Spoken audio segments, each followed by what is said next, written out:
The rain poured like the sky was weeping for him. A small boy no more than 10, crouched beneath the third mainland bridge in Lagos. His clothes clung to his bony frame like wet tissue. His name was Emeka, but the streets called him Ghost. Maybe because he moved like one, silent, invisible, forgotten. His mother had died of malaria when he was 6. His father? Gone.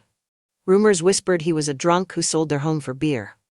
Emeka tried to find him once, but all he found was a shattered bottle and a slurred curse.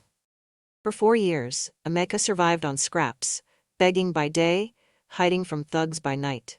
He'd once been chased by a group of older boys who stabbed another homeless kid over a half-eaten meat pie. Since then, he stayed alone. Trust meant death. But on this rainy evening, something changed. As Emeka huddled beside a pillar, trying to shield himself with a torn nylon bag, he noticed a woman across the road. Elegant, drenched, crying. Her car had broken down and no one stopped to help. Then a group of rough-looking men began circling her. Emeka's heart pounded. "Don't get involved," his mind screamed. But something else, something buried deep under all the pain and cold, pushed him forward. He dashed across the road. "Leave her alone," he shouted. The men laughed. "You get liver?" one sneered. The first punch hit his gut, then another, and another, until he fell like a rag doll. But his scream drew attention. Headlights flashed, a police siren blared in the distance. The men ran, the woman rushed to Emeka's side. Her makeup was ruined, but her eyes were kind. "You saved me," she whispered. "I'm fine," Emeka croaked, blood in his mouth. "No, you're not. What's your name?" "Ghost," he mumbled. "No," she said, brushing his filthy hair away from his eyes. "Not anymore. I'm taking you with me." The next morning, Emeka woke in a mansion. Soft bed, clean sheets, painkillers on a side table. He panicked and bolted from the bed. That's when she walked in, wearing a silk robe and holding a tray of hot amala and ewedu. "My name is Mrs. Daniels," she smiled.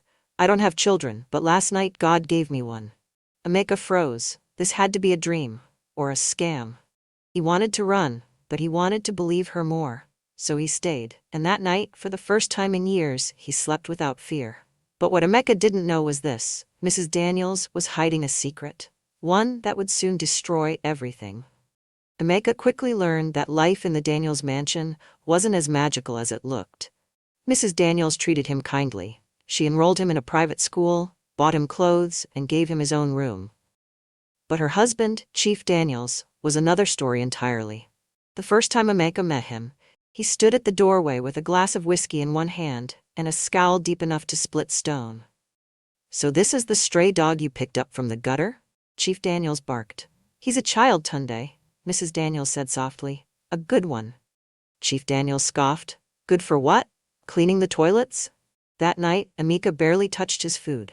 Fear returned like an old friend, curling into his stomach. But Mrs. Daniels reassured him. "Don't worry, my dear. Just focus on your studies. Let me handle him." Emeka tried. He worked harder than any student in his class. He read books like his life depended on it, because in a way it did.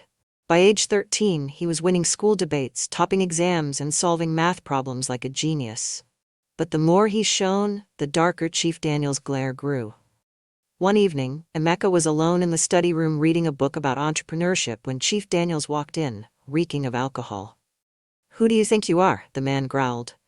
I was just reading, sir." Chief Daniels grabbed the book and tossed it across the room. "Don't act like my son. You'll never be my son."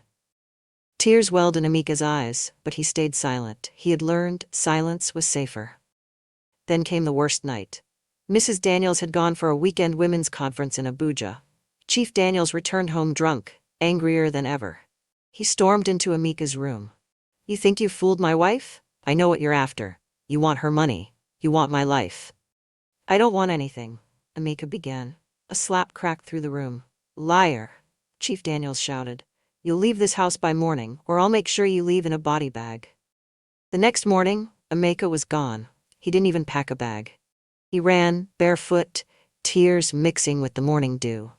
He found himself back on the street, this time not under the bridge, but on the sidewalk outside a tech company he had read about, Sparkview Solutions. He sat there for hours, watching, thinking. He had no plan, no home. But something had changed. This time, he wasn't a ghost anymore. He was a spark, and even if the world tried to snuff him out again, he would burn his own way forward. But what Emeka didn't know was that someone was following him. And they were about to change everything again. Emeka sat outside Sparkview Solutions for 2 days straight. No food, no place to sleep, just a notebook, a pencil, and an idea that refused to die. He watched employees come and go, young men in clean sneakers, women with laptops and purpose in their eyes. He imagined himself among them, walking with confidence instead of hunger. Then came the third day. Emeka was sketching an app idea he had been nurturing in his head, one that helped market women in local areas sell their goods through mobile devices, when a shadow blocked his light. He looked up. A man in a black hoodie, about 25, stared at him with quiet curiosity. "You've been sitting here for days," the man said. "You waiting for someone?" "No," Emeka replied, hugging his notebook protectively. The man smiled. "I work inside. I've seen you. You hungry?" Emeka hesitated. The street had taught him not to trust anyone. But his stomach had another opinion. He nodded slowly. The man extended a meat pie. "Name's Ikenna. You?" "Emeka."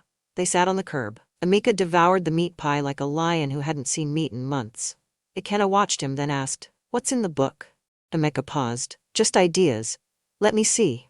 He opened it cautiously, expecting laughter. But Ikenna's smile vanished as he read. Page after page of wireframes, business models, target demographics, all hand-drawn in perfect detail. "This," Ikenna whispered, "this is real stuff. I want to build an app that helps traders in rural areas sell to more people." Emeka explained. "Most of them don't even know what the internet is. But I want to bring it to them, cheap and simple." Ikenna looked stunned. "You came up with this alone?" Emeka nodded. "Wait here." He stood and disappeared into the building. Emeka waited. 10 minutes, 20, 30. He began to think it was a trick. But then, Ikenna returned, with someone else. A tall woman in a blazer, fierce eyes, commanding presence.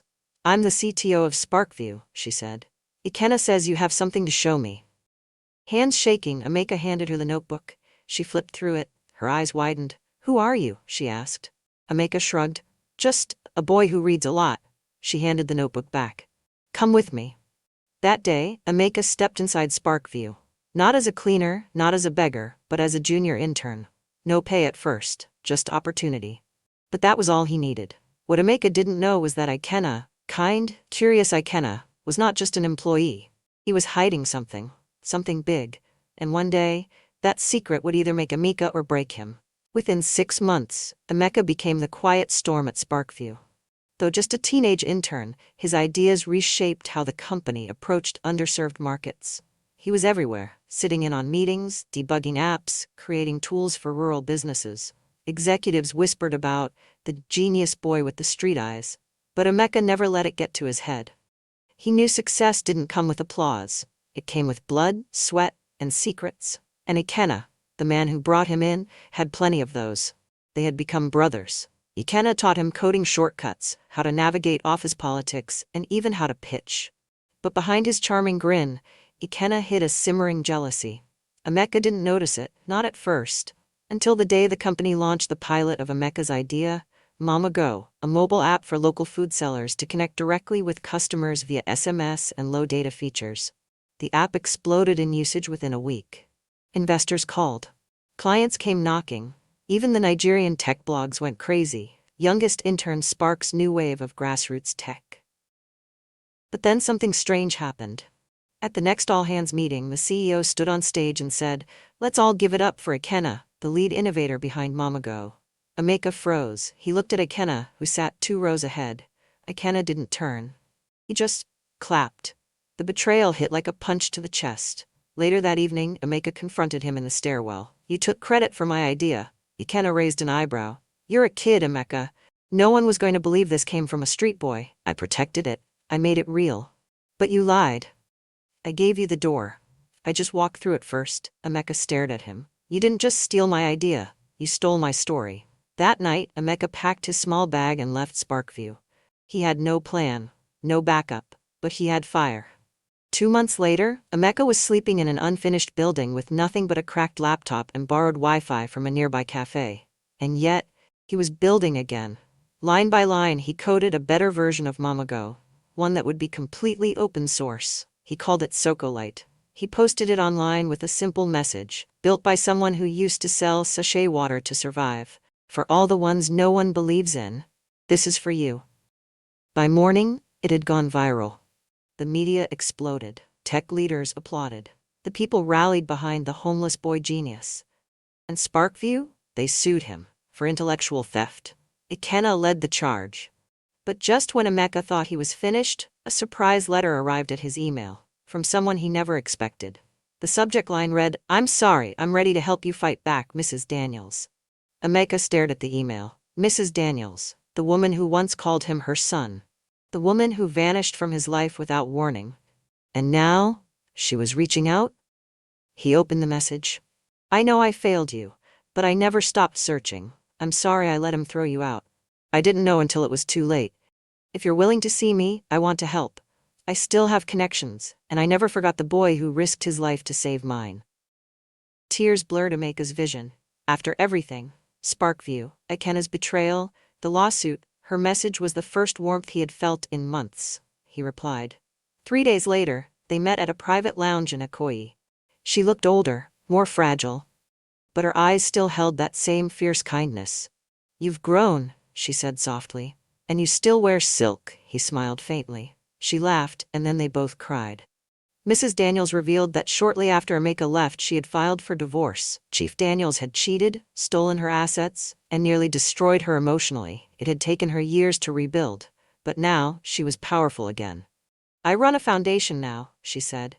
"We invest in underdogs, misfits, people like us, and I want to fund you."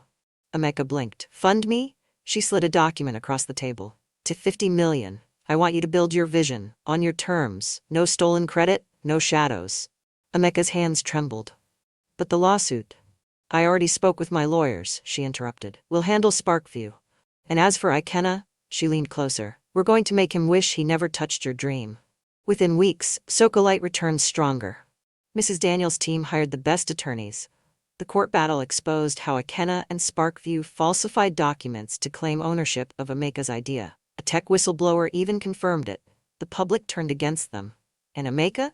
He launched Sokolite 2.0 live in Lagos and Nairobi, offering the app free to thousands of market women and rural vendors. The impact was immediate. Families made real income. Farmers doubled their reach. Women who had never used smartphones before were now selling across states. And global investors noticed. 1 month later, Emeka stood on the TEDx Lagos stage telling his story, from under the bridge to boardrooms. The crowd gave him a standing ovation. But even in that glory, Emeka stayed humble. He never forgot the rain, the hunger, the slap. Most of all, he never forgot the boy he once was. Still, success brings new doors. And not all of them should be opened. One night, just as Emeka was reviewing a proposal from an international VC firm, his secretary rushed in. "Sir, there's someone here to see you." "Who?" The woman stepped aside, and in walked his father. The room fell silent. The man standing at the door was older now, grayer, thinner, but Emeka recognized him instantly. The sharp jawline, the scar under his left eye, the eyes that once turned away as Emeka cried for food. His father. "Emeka," the man said, voice shaky. "You've grown." Emeka stood slowly, his heart pounding like war drums in his chest. His eyes scanned the man from head to toe. No fancy clothes, no perfume, just an old man in faded slippers and dusty trousers. "What are you doing here?" Emeka asked, his tone cold.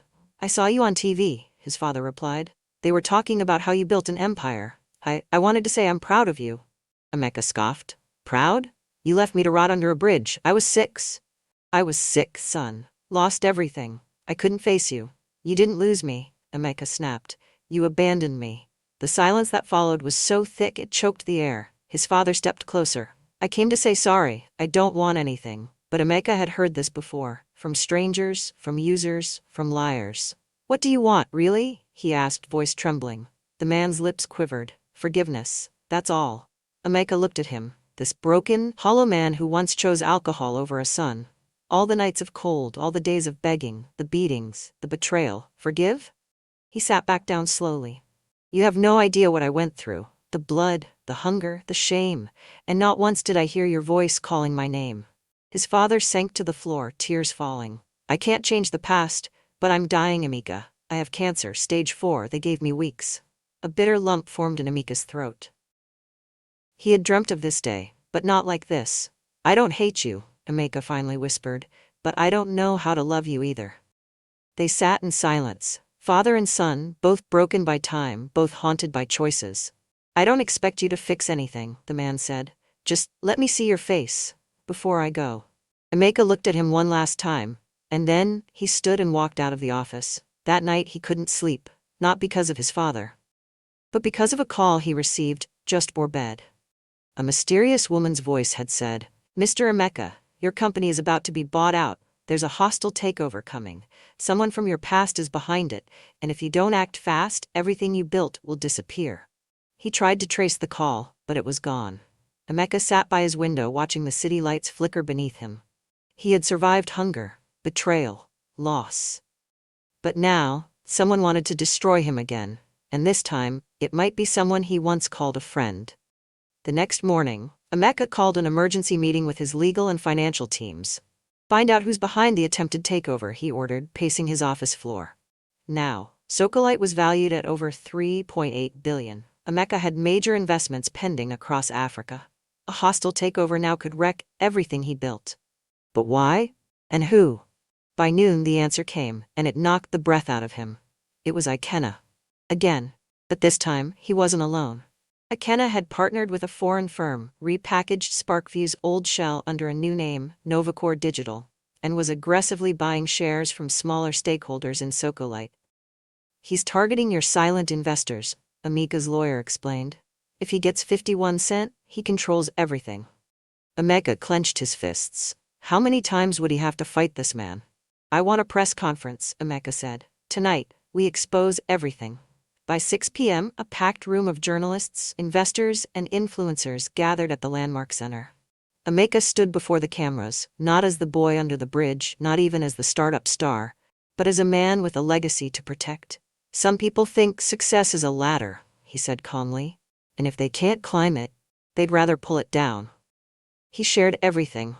How Ikenna stole his ideas at SparkView, how Sokolite was born in the shadows of betrayal, and how once again, that same hand was reaching to steal what wasn't earned. He paused, then added, "But this time, I'm ready." The crowd erupted. That night something incredible happened. Thousands of Nigerians, market women, students, tech lovers, rallied online to buy microshares of Sokolite, flooding the platform with support.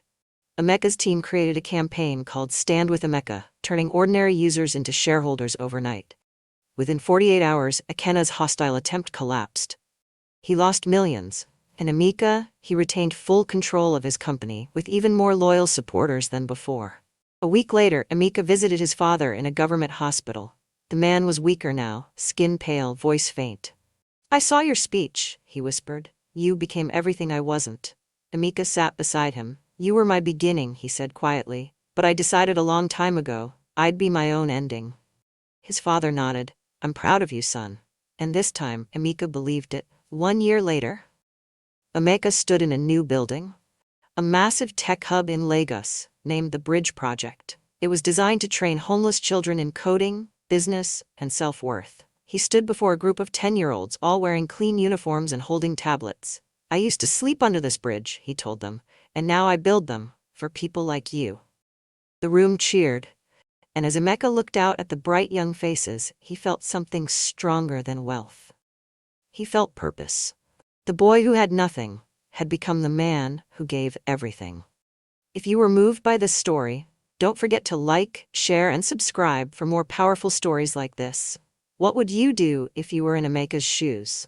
Drop your thoughts in the comments, and get ready for the next emotional journey. More life-changing stories are coming.